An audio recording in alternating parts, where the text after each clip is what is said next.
So with those kind of creative decision making and the business creativity, do you think that it can be taught, or do you have to hire out people who are creatively business, or is it something that can be taught? Yeah, in my opinion, that from Pak Lino perspective, the first thing that we should have is a dream. Without dream, we cannot do anything. We should put ourselves in the place that we really need to challenge. Without that, you cannot see anything that this is need to transform or we need to change or not. Because when we came in the place that we maybe get a pressure from top and maybe from our colleagues, and then we can have some kind of self-defense, and from self-defense we change our mind and then we do a creative something. Because Pak Sandiaga say that he doesn't want to be changed, but some people need to be changed because it's not about the status, this is about the competency, it's about the credibility, and it's only about the competency, but also we need some person who can get us know our knowledge and recognize, acknowledge us, and people will say, okay, you already did something, and that's the change, and it's a part of the creativity. I just want to add the different dimension to the same question you asked, that can creativity be taught, right? Yeah. Can you teach it, and what's the role of collaboration in a company? Well, there's an age-old saying that you can't teach an old dog new tricks. But actually, you should look at it another way, because I think a lot of people, you can't teach the same person many tricks, but you can teach different people a different trick. So if you're in a large organization and you have people who are in certain roles, you should not be afraid to look at who can do what trick the best. And then try and identify and slot those people and give them those tasks. And say, look, your trick is this and your trick is this. What tricks can we do together? So, can creativity be taught? I think it can be fostered, and it can be extracted out from where it's hidden. Because, in today's world, I think there's consensus about the fact that what gets into the way of creativity is fear. People are afraid to change. They are afraid about being downsized. They are afraid of losing their jobs. We need some person that get the position, but they also need the environment. Yeah, they need someone, or maybe environment or system that support them. Without them, they're nothing. Because I think Pak Lino can make decision like this, cut the hierarchy of bureaucracy. But I think there is someone, or there is a system support Pak Lino to do this.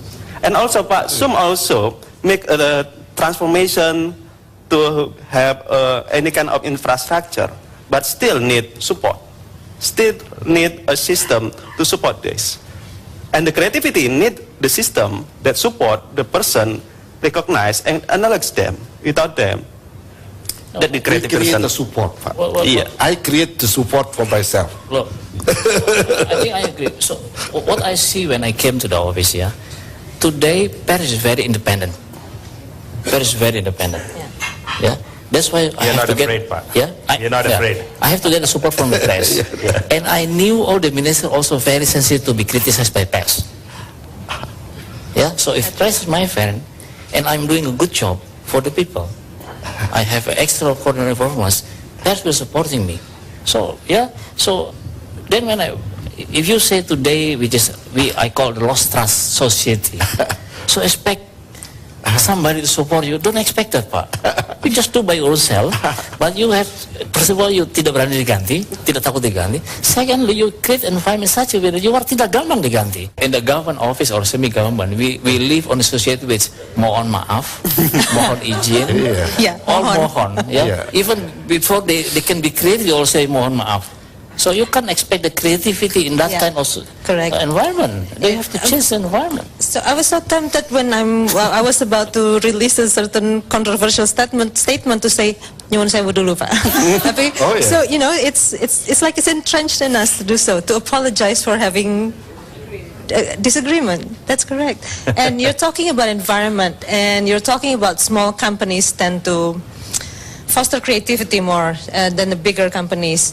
Now, you've built companies. How do you actually try to avoid being such a big company? You want your companies to be big and bigger, but what do you do so that you're not trapped into that big, uncreative environment, like what Pak Lino said? I do agree with you that small, medium enterprises, that's why I spend a lot of time monitoring them, looking at them. They tend to be more creative because they're in constant being put under pressure. And people under pressures would have loads of creativity in them. And that's why I also agree that it can be taught. You just need to identify them, and that's what leaders do. That's what good leaders do, is basically to identify those creativity within their team members and put them. And people love to compete, but sometimes they forget to collaborate. So collaborations is being able to identify those creative minds and let them be in the same team and produce magic. I know Pak Sandi from social media because he already as entrepreneur man, entrepreneur for anything that to build the company. But social media has a crowd. Yeah, that's the crowd. And I believe the crowd get a wisdom, give us the wisdom. And it's a part of the collaboration because they give us suggestion, give us support, give us appreciation, and sometimes they give criticize that we don't get from internal.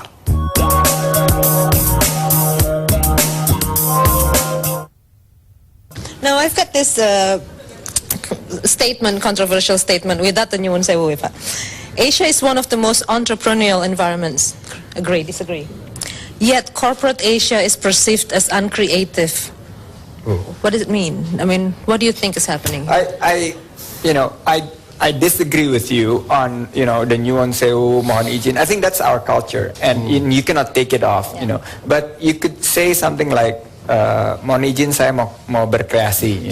Nyuwun Sewu. You observe the culture. You be santun, but you it's preparing. It's preparing for that. Yeah. Now Asia is basically being, they're entrepreneurial Asians, but we have not seen any innovations coming a lot more from Asia, but more from the US and other parts of the Western world. Why? Because I think Asian companies enjoy such a massive growth. And this last 50 years is Asia Pacific century. So with this massive growth, you suddenly focus on how to cater this growth and really not looking at the innovations part of it. I disagree with the whole concept that Asia is not creative because it's being measured against Western means of what is success and how you do business. Yeah. It is a fact that Asia does business differently. And I think it is a right time for us to recognize that and play on the strength of that. Because the measure of how you do business doesn't necessarily have to be predefined. The whole world is changing. There's a revolution happening here. There is a very good reason why the whole world is shifting towards Asia. And it's happening. And it's not happening in many other countries. Right? So there's obviously a reason. There's a transformational change taking place. Yeah. Now, there is a good place for culture and customs in it because that's the way we are and we should play within those rules. So like you're playing soccer, it has rules. And if you're playing soccer in another country, it still has the same rules. But maybe it is not soccer here. It is basketball. It's baseball. It's a different game with different rules. Yeah. Now, I think within our own ecosystem here in Asia, I think we're doing pretty well. Because everybody looks at creativity and innovation as being product-led, or a service-led. It's not always so. Sometimes it is creating the marketplace. Or the creation of the marketplace itself is about being creative. So I think there are some products which are product innovated somewhere else, but the markets are being created here. Yeah. And in very innovative ways. Okay, so what I get from here is that fostering creativity and identifying creative business leaders are through entrepreneurial attribute is one of them. If you don't find the environment, create your own, as long as you don't fear being changed, right? And also the fact that creativity, let's not look at it from a Western definition of it, which is all about product innovations, iPods and all that. But it's about, but where are they selling? We created the market. And that's another way of creativity. That's right. Right. Bapak, it's been an honor sitting with you and talking with you. And I'm richer now in knowledge, and I'm richer now in perspective, and I'm sure I hope everyone's the same. And I don't think the debate has stopped. I think the debate will continue. It's just started. As you said, we warm up pretty late, but no. But so, thank you so much for your time, and I hope this is not the last time for you. And we welcome you anytime to Ogilvy Indonesia, and hope for more debates coming during drinks and stuff. And Pak Paul? Thank you all very much. I was taught a lesson. I lived and worked in Brazil for nearly 10 years, and they say in Brazil that there's lots of Sunday people and there's lots of Monday people. There's lots of people on Sunday that sit around and barbecue and say, oh, if it was up to me, I'd do it like this and do it like that, and I'd change this. When it comes to Monday, they don't do anything. Right? And we've had the pleasure of lots of good Monday people here today. Yeah? Thank you all very much. At the heart of this... At the heart of this is the do debate, right? And I think the real value of an idea is that it has no value unless you do something with it or you make it real. So on that note, thank you all very much. We shall break for mangoes, hopefully, upstairs, and drinks and celebrations. Happy birthday, Ogilvy. Thank you very much.